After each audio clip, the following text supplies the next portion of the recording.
할렐루야. 여러분 가끔 도로에서 그 짙은 안개를 볼 수가 있죠. 오늘도 눈이 많이 왔는데 이 눈이 이게 다 녹으면 어떻습니까? 양이 별로 안 돼요. 근데 이 눈이 많이 와서 어떤 때 막 지붕이 무너지기도 하고 축사가 무너지기도 하고 또 큰 사고가 나기도 합니다. 근데 또 이제 안개가 짙게 끼는데 과학자들의 결과에 의하면 한 30m 정도 안개가 짙게 낀다. 근데 그게 실제로는 어느 정도 양이냐면 물 한 컵 정도밖에 안 되는데, 물 한 컵. 할렐루야. 시켰나 안 시켰나 모르겠네. 아까 전도사님이 뜨거운 것 같아 보다고 지금 시켜놨네. 이 한 컵 정도 양인데 이게 600만 개의 물방울로 나눠져서 30m 정도 되는 거리를요, 우리 시야를 확 가려버린대요. 이게 별거 아닌 건데, 물 한 컵 정도니까, 그죠? 한 모금이면 넘기는 건데, 그게 30m 앞을 캄캄하게 만들어버려요. 우리는 습관적으로 근심을 하는 경향이 있습니다. 저도 근심을 많이 합니다. 걱정하지 말아야지. 목사니까 기도해야지. 항상 성령 충만해야지. 그런데 어느 순간에 보면 어떻게 하고 있어요? 또 근심하고 있어요. 아니, 성령 충만해야 하는데 성령 충만하지 못한 걸 또 근심하고 있고, 근심하지 말아야 되는데 근심하는 걸 또 근심하고 있어요. 근심이 근심을 낳는 거예요. 계속해서 근심이. 근데 이게 한 잔의 물처럼 대수롭지 않습니다. 그죠? 그런데 이게 이렇게 큰 파급 효과가 있어요. 우리가 흔히 하는 이런 이 근심이나 걱정이 우리 내면의 세계를 어둡게 하고 아주 우리 앞을 짙은 안개처럼 어둡게 합니다. 그래서 하나님의 말씀도 안 들리게 하고 하나님의 그 주신 귀한 약속의 말씀도 마음속에 와닿질 않아요. 정신적인 것뿐만 아니라 육체적으로도 병이 생기는데, 여러분 이런 얘기는 많이 들으셨겠지만 영국 병원에서 500명의 특별히 시각장애 환자를 대상으로 조사를 했습니다. 이 사람들이 왜 이런 병에 걸렸는가? 여러분이 아시는 것처럼 DNA, 그리고 유전자 이런 거, 어떤 사고, 어떤 환경 이런 것도 있었겠죠, 그죠? 근데 그 중에 무려 30%, 10명 중에 3명, 100명 중에 30명이 뭐 때문에 시각장애가 왔느냐? 이 근심과 염려 때문에 왔다는 거예요. 근심, 염려. 그냥 걱정하고 근심했는데 어느 날 눈이 나빠지고 눈이 안 보이고 이렇게 되더라는 거예요. 물론 몸이 피곤하고 아니면 사고가 날 수도 있고, 아니면 좀 전에 말씀드린 것처럼 유전자가 좀 물려받은 유전자가 좀 약해서 시력이 나빠지고 이런 경우들도 있어요. 그런데 100 중에 30%는 근심과 염려 때문에 이런 병에 걸렸다는 거예요. 그런데 노스웨스트 대학의 레오나르도 포스틱이라는 박사는 또 이런 얘기를 하는데, 걱정하면 여러분 침이 잘 분비가 안 된대요. 침이 잘 분비가. 우리도 막 긴장하면 입이 마르잖아요, 그죠? 이게 긴장하니까 침이 분비가 제대로 안 되는 거예요. 그래가지고 이 침이 분비가 잘 안 되면 침을 통해서 우리가 음식을 또 소화시키지 않습니까, 그죠? 그러니까 소화도 잘 안 되고, 또 하나는 이 침과 이런 것들이 섞여서 이 타액이 치아에 입안에 있는데, 그래서 그것들이 병균을 죽여서 충치도 예방한다는 거예요. 근데 근심 걱정해서 침이 잘 안 나오면은 충치도 어떻게 해요? 충치도 생긴다는 거예요. 야, 이거는 만병의 근원이다. 근심 걱정이에요, 그죠? 충치 있으신 분들 오늘부터 기뻐하시기를 주님의 이름으로 축원합니다. 소화불량 있으신 분들 오늘부터 찬송가 부르시기 바랍니다. 우리 사모님도 요새 자꾸 눈이 자꾸 안 보인다고 안경 쓰고 그러는데, 눈이 침침하신 분들 찬송하시기를 주님의 이름으로 축원합니다. 주님께 모든 염려를 맡기시기 바랍니다. 할렐루야. 그래서 여러분, 오늘 이렇게 근심하고 염려하는 게 별거 아닌 것 같은데요, 그게 굉장히 우리를 영적으로 육적으로 병들게 한다는 거예요. 오늘 본문에도 예수님의 제자들이 예수님께서 자신들을 떠나신다는 말씀을 듣고 근심에 빠졌습니다.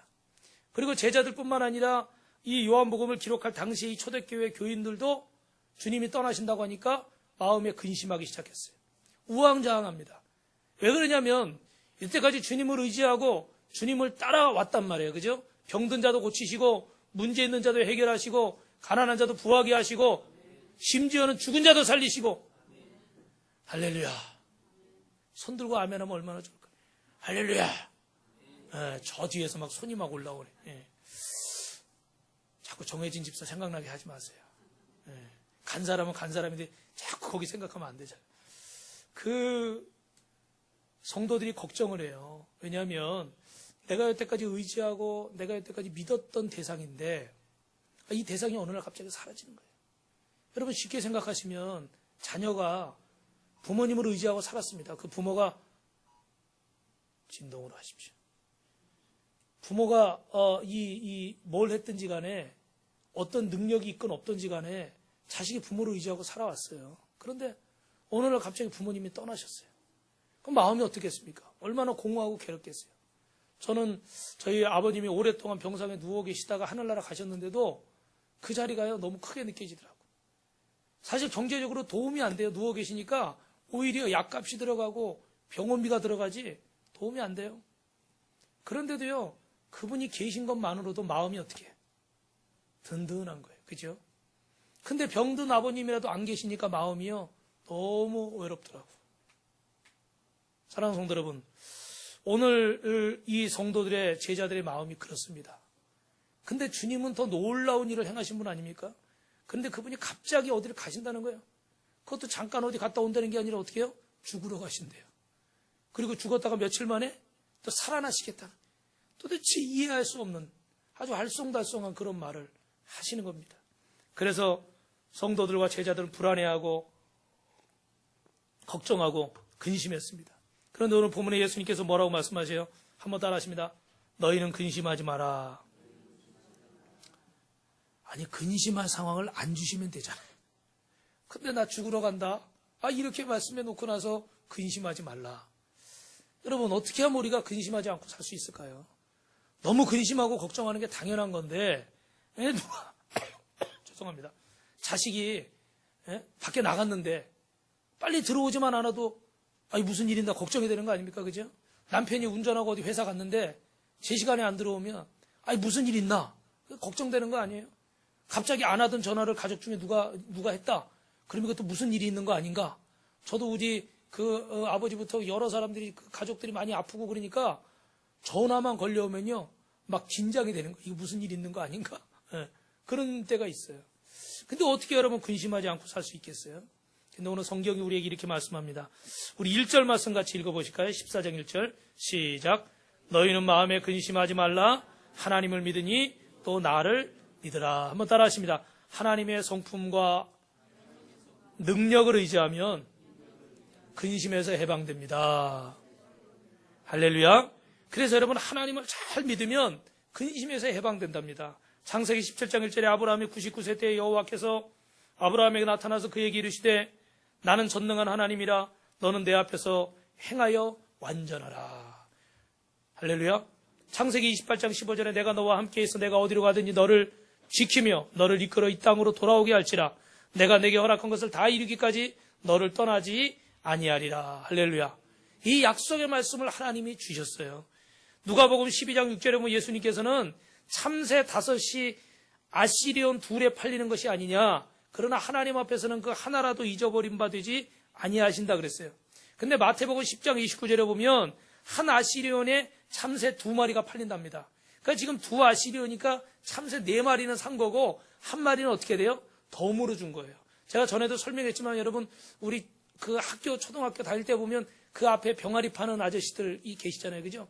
그럼 그냥 그 어린 마음에 병아리 키우고 싶어서 그거 얼마 안 되죠. 그죠? 아주 동전 몇 개 그거 가지고 병아리 삽니다. 그런데 거기다 아저씨 기분이 좋으면 말만 잘하면 어떻게 돼? 덤으로 한 마리 더 주고 어떨 때 2마리도 덤으로. 이 나쁜 아저씨들 같으니라고. 예? 병든 병아리 데려다가 말이야. 동심에 상처 주는 것도 모르고 우리는 그 좋아서 어떻게 해요? 사다가 근데 이게 집도 만들어주고 박스 갖다 뭐 만들어서 또 먹이도 주고 뭐 물 먹으라고 컵에다 이렇게 해서 물도 갖다 주고 근데 이게 시름시름 하더니 며칠 안 있다 그냥 가버리네. 하나씩 둘씩. 근데 그런 생명 하나도요 하나님이 허락이 없으면 어떻게 돼요? 떨어지지 않는다는 거예요. 상식적으로 생각하면 이게 좀 이해가 안 돼요. 그런데 하나님은 전지하시고 전능하시다는 거잖아요. 그죠? 우리는 그렇게까지 관리할 수가 없어요. 아무리 잘 관리해도 그렇게 사소한 거 하나까지 완벽하게 할 수가 없습니다. 근데 우리 하나님은요, 어떻게 해요? 그런 거 하나까지도. 할렐루야. 오늘 제가 아침에 딱 보니까 눈이 왔어요. 그래가지고 마음이 급해요. 일부 예배인데 8시 20분까지 와야 되는데 막 그냥 와가지고 눈도 쓸어야 되고 또 미끄러울까봐 뭐 해야 되고 그런데 마음이 분주해. 그래가지고 막 와서 딱 보니까요. 할렐루야. 교회 앞마당이 탁 쓰러져 있는 거예요.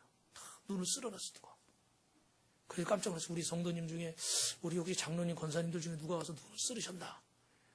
기쁜 마음으로. 근데 가만 보니까 저 옆에 우리 저 간판집 사장님께서 그 화장실 왔다 갔다 하시잖아요. 그러니까 딱 쓸어놨더라고. 길이 골로 이렇게 나 있더라고. 근데 감사한 것은 거기만 쓴 게 아니라 우리 어떻게 해요? 계단하고 그 앞에까지 쫙 쓸어놨더라고. 할렐루야. 우리 하나님은요, 이렇게 참 빈틈이 없으신 분이야. 예. 그런 거 하나까지도 섬세하게. 물론 뭐 제가 쓸 수도 있고 여러분이 쓸 수도 있어요. 근데 하나님은 그 손길을 통해서요, 그런 사소한 거 하나까지도. 그게 별거 아니지만 저는 마음이 참 기뻤습니다. 우리 주님께서 먼저 오셔서 다 성전까지 쓸어 놓으셨구나. 우리 옆에 분하고 인사합시다. 뭐가 보이면 합시다. 남 이야기 생각하지 말고 뭐가 생각나시고 뭐가 보이시면 하면 돼요. 그건 주님이 내게 주시는 음성이니까. 네. 그럼 오늘 다 주님께서 이렇게 해놓으셨어요. 사실은 어제 여러분 들어오다 이제 좀 이제 예민한 분은 보셨겠지만 입구가 현관이 바뀌었죠, 그죠? 네. 그게 오래되니까 햇빛에 다 떨어져가지고 막 너저분하게 돼가지고 급하게 이걸 다 떼어다가 어제 그거를 했는데 이게요 끈끈이가 붙어가지고 안 떨어지는 거예요. 지저분해가지고. 그래가지고 하다가 안 되겠다. 내일 우리 성도님들 오시면 좀 같이 하라고 이렇게 해야 되겠다고 가려고 그러는데 저 위에 또 프랭카드 걸고 막이니까 어두워졌어요. 그래서 가려고 그러는데 우리 교회 협동 목사님 말고 부목사님 되시는 김필림님께서 아빠 뜨거운 물 부으면 된대요. 그래서 또 뜨거운 물을 또 끓여와가지고 그거를 뜨거운 물 부어가면서 수세미로 문질러 가면서 이것도 이렇게 썬팅지 이렇게 하는 칼 있잖아요. 카타칼. 그걸로 그냥 한 2시간을 밀었나 봐요. 2시간을. 2시간을 미니까 깨끗해지더라고. 그래가지고 한 8시 반쯤에 착 붙였어요. 할렐루야. 근데 여러분 보기가 어때요? 더 깨끗하고 더 좋죠. 그죠? 예. 여러분 우리 하나님께서 우리의 모든 필요를 아시고 인도하시는 줄로 믿습니다. 저는 우리 필립이 아니었으면 어제 그냥 갔을 거예요. 그냥 그 끈끈이 막 묻어있는 채로 내버려 두고 나도 모르겠다. 추운데 밤도 껌껌하고 갔을 거예요. 근데 또 도울 자를 허락하셔서 또 탁 하게 하시고 순간순간마다 우리 주님께서요. 우리의 모든 형편과 사정을 아시고 우리의 연약한 부분과 우리의 부족한 부분들을 돕고 계시는 줄로 믿으시면 아멘 하시기 바랍니다. 우리 옆에 분에게 이렇게 인사하십시오. 하나님이 돕고 계십니다. 도울 자가 지금 옆에 있습니다. 우리 지금 저기 말을 안 할 수가 없네. 저 뒤에 우리 학생들이 지금 제가 얘들아 저기가 썰렁하니까 좀 예배 시간에 내가 저기 좀 이쁘게 꾸며라 그랬더니 저 뒤 좀 보세요. 저기 막 뒤에 막 붙이고 달고 할렐루야. 네. 하나님이 이렇게 도울 자를 보내신대. 네. 그래서 하나님이 역사하셔요. 성경에 보니까 자기 아들을 아끼지 아니하시고 우리 모든 사람을 위하여 내어주시니가 어찌 그 아들과 함께 모든 것을 우리에게 은사로 주시지 않겠느냐. 자신의 목숨, 그보다 더 어려운 자기 아들의 목숨, 자식의 목숨까지도 내어주시니가 우리를 위해서 무엇을 안 주시겠는가. 사랑하는 성도 여러분, 인생의 어려운 순간들을 만날 때마다 하나님께서 우리를 돕고 계시고 하나님께서 우리를 붙잡고 계시고 하나님께서 우리를 사랑하고 계시다는 사실을 잊지 마시기를 주님의 이름으로 축원합니다. 예수 그리스도는 어제나 오늘 영원토록 동일한 줄 믿습니다. 할렐루야. 두 번째로는 한번 따라합니다. 더 큰 일을 할 수 있다는 비전을 가집시다. 우리 12절 말씀 같이 읽어볼까요? 시작.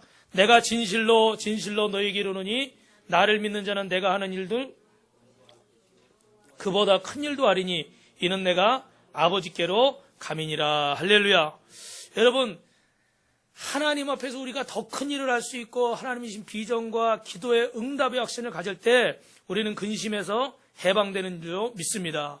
예수님이 하시는 일이 무엇이에요? 마태복음 9장과 또 10장에 보니까 예수께서 모든 성과 촌에 두루다니사 저희 회당에서 가르치시며 천국 공을 전파하셨다고 그랬고 모든 병과 모든 약한 것을 고치셨다고 그랬고 12제자를 부르셔서 더러운 귀신을 쫓아내며 모든 약한 것을 고치는 권능을 주셨다. 할렐루야. 할렐루야. 마지막이 중요해요. 예수님 병든 자 고치고 문제 있는 거 해결하고 기적을 행하시고 다녔는데 그 권능을 여러분 누구에게 주셨다고요? 12제자에게. 12제자는 여러분 누굽니까? 여기 있는 담임 목사만 그렇습니까? 아니죠. 우리 협동 목사님만 그런가요? 원로 목사님만 그런가요? 전도사님? 아니요. 오늘 이 자리에 있는 저와 여러분 모두에게 하나님께서 권세와 권능을 주신 줄로 믿습니다. 그래서 여러분 성경에서 제자들에게 이 권세, 어설러티라고 하는 것은 성령이 오실 때 임한다고 그랬어요. 사도행전 1장 8절 여러분 다 아시죠? 한번 외워볼까요? 오직 성령이 너에게 임하시면 너희가 권능을 받고 오직 예루살렘과 사마리아와 땅끝까지 이르러 내 증인이 되리라. 할렐루야. 그러니까 이 성령이 오시면 우리가요 이 권능을 받게 된다는 거예요. 그래서 이 권능을 받으면 주님이 하신 일보다 더 큰 일도 하게 되는 줄로 믿습니다. 이 사실을 믿으시길 주님의 이름으로 축원합니다. 이 사실을 안 믿으면 자꾸 내가 바쁘다, 힘들다, 어렵다, 아프다, 괴롭다 자꾸 이런 것 속에 빠져 있으면 아무것도 못하는 거예요. 그런데 하나님이 나에게 권능을 주셨고 이 약속을 주셨고 하나님이 주신 비전이 있다 믿으면 어떻게 돼요? 하게 되는 줄로 믿습니다. 예. 여러분 저도 이 한 주간 동안 뭐 프랭카드도 마치고 뭐도 갖다 붙이고 뭐도 갖다 하고 뭐 막 하잖아요. 그죠? 예. 근데 형편과 사정만 맨날 보고 있으면 어떻게 돼요? 뭐 경제적인 문도 있고 뭐 이러니까 어떻게 돼요? 못한단 말이에요. 그런데 하나님이신 약속과 비전이 있으니까 어떻게 돼요? 그 주신 안에서 최선을 다하게 되는 줄로 믿습니다. 여러분도 마찬가지시죠. 그죠? 오늘 여러분 하나님께서 이 약속을 주시는데 여러분 아시는 그 빅터 프랭크라는 사람은 나치 수용소에서 살아남은 사람이에요. 근데 이분이 이 책을 썼어요. 그 책을 썼는데 그 책 안에 이런 내용들이 있습니다. 자신이 살아남은 그 세 가지 이유가 뭐냐면 사명을 감당해야 되는데 첫째는 한번 따라하십시오. 하나님을 신뢰하십시오. 즐거운 생각을 하십시오. 자연을 보면 위로받으십시오. 그 다들 유대인들이 600만 명이나 죽어가는 그 수용소에서 자기가 살아남을 수 있던 비결 중에 하나가 뭐냐면 사명이라는 거예요. 사명. 근데 이 사명은 뭐냐? 먼저 하나님을 신뢰하는 거고 하나님 앞에서 즐거운 생각을 하는 거예요. 그죠? 근심, 염려하는 게 아니라 뭐 하는 거예요? 기뻐하는 거예요. 할렐루야. 그리고 어떻게 돼요? 하나님이 주신 이 모든 것들에 대해서 뭐 하는 겁니까? 감사하는 거예요. 믿으시면 아멘 하시기 바랍니다. 그래서 마지막에 이렇게 말했습니다.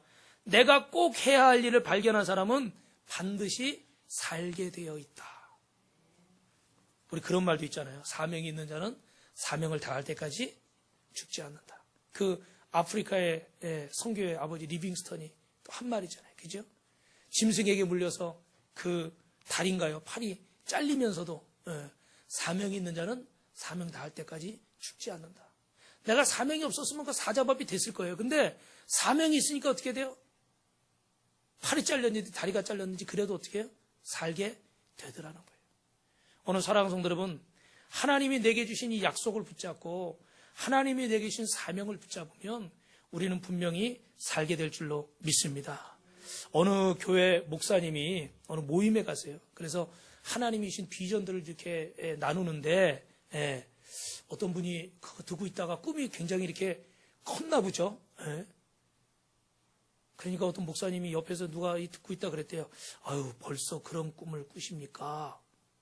은근히 어떻게? 은근히 뭐예요? 디스한다고 그러잖아요. 그죠? 은근히 흉보는 거예요. 아이, 뭐 지금 뭐 그런 상황이면서 무슨 그렇게 큰 계획을 얘기하느냐? 아, 그거예요. 근데 이분이 그런 얘기를 해요. 보니까 이분이 저걸 좋아하나 봐요. 개그 콘서트인가 그거 있잖아요. 그 프로. 거기 보니까 옛날에 맞박이가 나왔잖아요. 맞박 치는. 그래가지고 그거 보는데 거기서 그런데 저도 본 기억이 정확히는 안 나는데 옆에서 이제 흉을 보면 내가 누군지 알아? 내가 골목대장 맞박이야, 맞박이. 그러면서 나를 뭘로 보고 그럼 자기 맞박을 계속 친대요. 그래서 그 순간에 그 목사님이 속으로 그 생각이 나더래요. 따라합니다. 나를 뭘로 보고. 지금 내 형편이 이렇다고 이제 그거로밖에 취급을 안 하니까. 그죠? 그러니까 나를 뭘로 보고, 그래, 속으로 그랬대. 겉으로 하면 또 싸우게 되니까 나를 뭘로 보고. 누가 나와 함께 하셔요? 하나님이 나와 함께 하신다. 그러니까 여러분 제가 설교하다가 1만 명, 3만 명 그래도 여러분 속으로 비웃으시면 안 돼요. 뭐 하셔야 돼요? 아멘 하는 사람이 2사람밖에 없어요. 뭐 하셔야 돼요? 자, 연습 한번 해봅시다. 1만 명이 될 줄 믿습니다. 아이, 손 들고 아멘을 해야지. 웃으면서 그냥 목사님 불쌍해서 한번 아멘 해주는 사람들처럼 믿음으로 해야지, 믿음으로. 옆에 분하고 인사합니다. 하나님이신 꿈을 꾸십시오. 할렐루야. 어릴 적에 우리가 보면은 우리 부모님들 다 마찬가지면 특별히 시골에 계신 부모님들 더 이렇게 농사 짓느라고 더 고생도 많이 하고 그러잖아요. 그죠? 근데 계속 어려움이 있지만 그 자식들을 위해서 소 팔고 논 팔고 공부를 시키죠. 본인들은 아무것도 배운 게 없지만 부모님들 마음속에는 뭐가 있습니까? 내 자식은 나보다 더 잘 살 거다. 더 어떻게 돼요? 나아질 거다.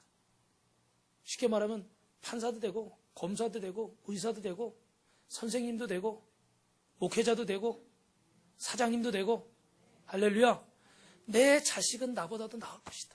그래서 어려움이 계속 반복되지만 소를 팔아서라도 밭을 팔아서라도 어떡하죠? 그 자식을 공부시키는 거죠. 사랑하는 성도 여러분, 시골에서 아무것도 제대로 배우지 못하신 그 부모님들에게도요, 꿈이 있고 비전이 있어요. 그래서 자신을 희생하고 자신의 가진 것을 희생하는 겁니다. 오늘 하물며 하나님을 믿는 저와 여러분, 천지를 창조하시고 만물을 주관하시는 하나님을 만난 저와 여러분들이 이 부모님들보다 더 비전이 없고 더 믿음이 없고 더 소망이 없다면 이게 얼마나 부끄러운 일이겠습니까? 사랑하는 성도 여러분, 꿈꾸실 수 있기를 주님의 이름으로 축원합니다. 오늘 본문 13절 14절을 우리 읽어볼까요? 시작. 너희가 내 이름으로 무엇을 구하든지 내가 행하리니 이는 아버지로 하여금 아들로 말미암아 영광을 받으시게 하려 함이라. 내 이름으로 무엇이든지 구하면 내가 행하리라. 할렐루야. 오늘도 좋으신 하나님이 함께 하시는 줄로 믿습니다. 그래서 여러분, 예수님께서는 제자들은 아무것도 없었지만 사도행전 3장에 보면 나면서부터 안진뱅이 된 사람에게 베드로와 요한이 말하기를 은과 금은 내게 없거니와 내게 있는 것은 내게 주노니 나사렛 예수 이름으로 일어나 걸어라. 할렐루야. 예레미야 33장 3절에도 너는 내게 부르짖으라. 내가 알지 못하는 크고 비밀한 일을 내가 내게 보이리라. 성경은요, 계속해서 비전에 대해서, 계속해서 믿음에 대해서, 하나님의 약속에 대해서, 기도 응답에 대해서 말씀을 하고 있습니다. 그러면 여러분, 근심에서 벗어나는 두 번째 비결은 하나님이 내게 주신 비전을 붙잡는 겁니다. 할렐루야. 하나님이 내게 주신 약속을 붙잡고 응답을 붙잡으시길 주님의 이름으로 축원합니다.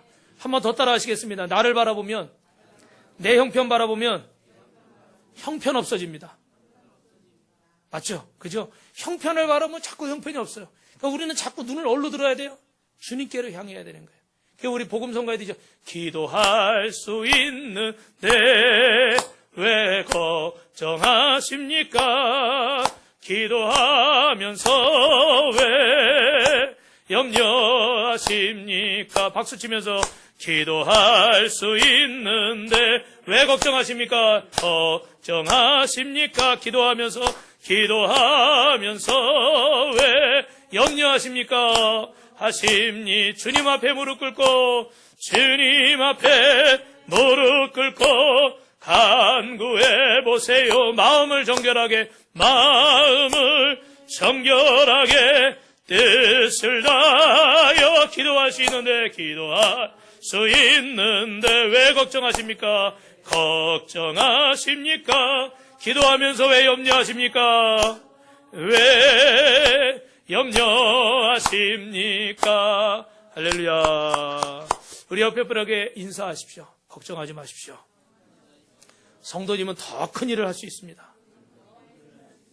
할렐루야. 마지막 세 번째로 우리가 근심에서 벗어나는 세 번째 비결은 따라하십니다. 하나님의 나라와 상급을 바라봅시다. 오늘 본문 2절 3절 말씀을 읽겠습니다. 시작. 내 아버지 집에 거할 것이 많도다. 그렇지 않으면 너희에게 일렀으리라. 내가 너희를 위하여 거처를 예비하러 가노니 가서 너희를 위하여 거처를 예비하면 내가 다시 와서 너희를 내게로 영접하여 나 있는 곳에 너희도 있게 하리라. 할렐루야. 여러분, 주님께서 우리를 위해서 거처를 예비하러 가신답니다. 그래서 우리에게 근심하고 걱정하지 말아라. 여러분, 거처를 얘기한다는 거 그 안에요, 하나님의 귀한 응답과 귀한 상급이 있는 줄로 믿습니다. 히브리서 9장 27절 아시죠? 여러분, 한 번 죽는 것은 사람에게 정하신 것이고 그 뒤에는 뭐가 있습니까? 심판이 있느니라 그랬어요. 근데 예수님을 믿는 저와 여러분들에게는 로마서 8장 18절에 보니까 생각하건대 현재의 고난은 장차 우리에게 나타날 영광과 좋게 비교할 수 없느니라. 할렐루야.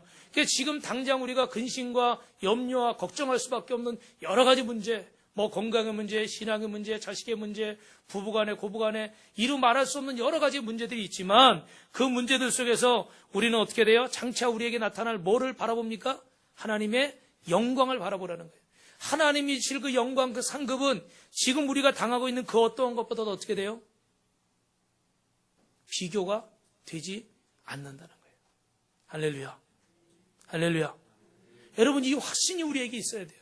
내가 지금 뭔가를 합니다. 그런데 내가 지금 아주 어려운 일을 하지만, 아주 힘든 일을 하지만 하나님이 내게 주실 그 기쁨은 이것과 비교할 수 없는 너무너무 큰 기쁨이고 큰 상급이라는 확신이 내 안에 있을 때 이 일이 힘들지가 않고 포기하지 않고 승리하게 되는 줄로 믿습니다.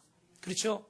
그런 확신이 우리 안에 있으면요, 포기하지 않습니다. 그러나 더 이상 이 확신이 없고 이 기쁨이 없고 이것에 대한 믿음이 없는 사람은 낙심할 수밖에 없고 원망할 수밖에 없고 온갖 이유와 핑계를 대가면서 그 자리를 거부하게 되죠.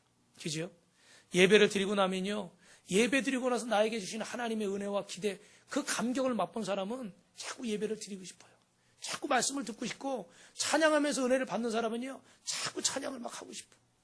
그런데 해도 뭔가 달라지는 게 없고 나아지는 게 없고 뭔가 내 안에 오는 게 없다. 그러면 어떻게 돼요? 그게 점점 이렇게 뭐라 그러나요? 이게 무의미하게 돼버려요. 그러다 보면 점점 어떻게 멀어지게 되겠죠. 그죠?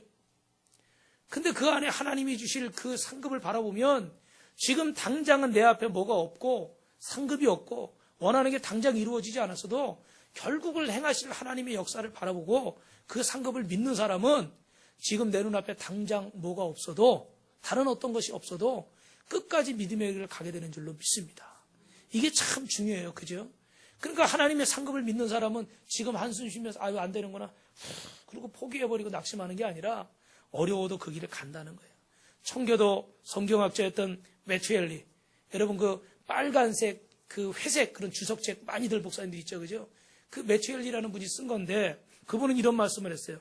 평생 동안 하나님 말씀 안에 살면서 그의 임종시 친구에게 이렇게 말했습니다. 마지막 숨을 거두면서 하나님을 섬기면서 하나님과 교제했던 나야말로 이 땅에서 살았던 사람들 중에 가장 평안하고 가장 기쁜 삶이었다. 할렐루야. 하나님에 대한, 천국에 대한 확실한 소망이 있어요. 찬송가 188장 예전 찬송가 만세반석 열리니 이 톰 레디라는 분이 임종에 가까웠을 때 이분도 이런 고백을 했습니다. 하나님의 위로는 가치 없는 죄인에게 너무나 풍부하다. 이 얼마나 큰 기쁨인가. 어느 누가 세 번째 하늘의 기쁨을 헤아릴 수 있겠는가. 죽을 수밖에 없는 인간 중에서 하나님께서 내 영혼에게 보이신 영광들을 본 후에 살 수 있는 자는 아무도 없으리라. 이분도 하나님의 저 천국의 영광을 받기 때문에, 천국의 소망이 있었기 때문에 이 땅에서 승리할 수 있었습니다. 철로역정의 저자인 존 버년이라는 분도 그 복음을 전하고 하나님 말씀 전한다. 그때는 허락받은 자만 설교를 할 수 있거든요. 하나님 말씀 전하고 전도한다고 옥에 갇혀서 바울처럼 하나님 기뻐하신 일을 했는데도 고통을 받았습니다. 근데 그 안에서 원인 모를 병에 걸려서 고통을 당하며 죽어가는데 그 죽어가면서도 그 승리와 확신에 찬 그런 유언을 남겼답니다. 나를 위해 울지 말고 당신들을 위해서 우십시오. 나는 우리 주 예수님 아버지께로 갑니다. 의심의 여지 없이 그분은 내가 죄인임에도 불구하고 자신의 축복된 아들의 중보를 통해서 나를 영접해 주시고 우리 모두가 머지않아 만나 새 노래를 부르고 끝이 없는 세상에서 영원히 행복하게 지내게 될 것을 소망합니다. 할렐루야. 여러분, 제가 말씀드린 이 세 분의 공통점이 다 뭡니까? 천국에 대한 소망, 하나님이 주실 상급에 대한 확신. 할렐루야. 그것들이 있을 때 이분들이 몸이 안 아프고 너무 자유롭게 잘 살고, 아니요, 몸이 병들고 억울하게 옥에 갇히고 여러 가지 어려운 일들을 겪었습니다. 그런데 그럼에도 불구하고 어떻게 돼요? 저 천국을 바라보고 천국에 대한 소망과 확신이 있으니까 뭐였다는 거예요? 그걸 통해서 근심을 이겨내고 걱정을 이겨내고 염려를 이겨낸 줄로 믿습니다. 두려움을 이겨낸 줄로 믿습니다. 말씀을 정리하겠습니다. 여러분, 천국으로 가는 길은 어렵지가 않다고 그래요.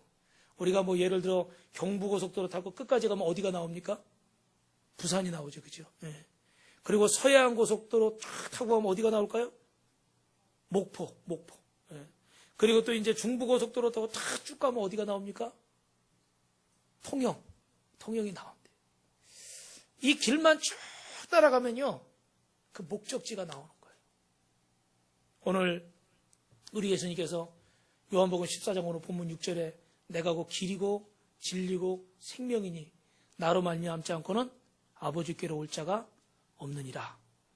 우리는 이제 이 길, 예수님이 주신 이 길만 쭉 따라가면 응답이 있고 상급이 있고 천국이 있는 줄 믿습니다. 할렐루야. 우리 손 들고 아멘한 우리 사모님만 갑절로 받을지어다. 그럼 우리 성도님들 속으로 다 해 잡수시는구나. 가족끼리 다 해 잡수시는구나 이럴까봐 말을 좀 바꿔서. 우리 성도님들 이 길만 따라가면 상급이 있고 천국이 있는 줄로 믿으시면 아멘 하시기 바랍니다. 할렐루야. 사랑하는 성도 여러분, 책망으로 듣지 마시고 사랑하는 말씀으로 들으십시오. 이번 주에 우리 총동원 12월 달 철야 예배를 했어요. 우리 원로 목사님 말씀을 전해주셨는데 이 보여야 될 얼굴들이 안 보여서 사실 굉장히 아쉬움이 남고 안타깝습니다. 그런데 여러분, 우리가 천국으로 가는 길이 하나님이 우리에게 주신 길인데, 여러분 교회를 통해서 주의 종을 통해서 말씀을 통해서 여러분에게 주시는 그 길들을 잘 따라가면 그곳에 천국이 있고 상급이 있고 기쁨이 있는 줄 믿습니다.